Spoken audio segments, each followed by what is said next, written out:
High, welcome to my channel. आज केला उन्हाळ्यातील आवडतीचा पदार्थ कैरीचा गुळांबा. सुटले की नाही तोंडाला पाणी? चला तर मग बघूया कशा केल्या. सुरुवातीला 6 कैऱ्या स्वच्छ धुवून साल काढून किसून घेतल्या. नंतर फोडणीसाठी कढईत 2 चमचे तूप गरम केले. तूप वितळल्यावर त्यात 4 लवंगा घालून छान फोडणी दिली. त्यामध्ये किसलेली कैरी घालून थोडी परतून घेतली. नंतर त्यात समप्रमाणात गूळ घातला. गूळ घातल्यामुळे कैरीला पाणी सुटले.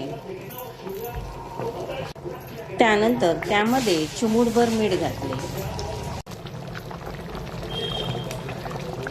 गूळ पूर्णपणे वितळेपर्यंत आणि मिश्रण घट्ट होईपर्यंत मंद आचेवर गुळांबा शिजवून दिला.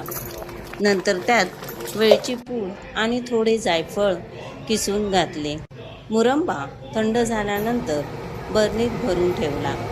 घरगुती चविष्ट आणि सुगंधी कैरीचा गुळांबा तयार झाला.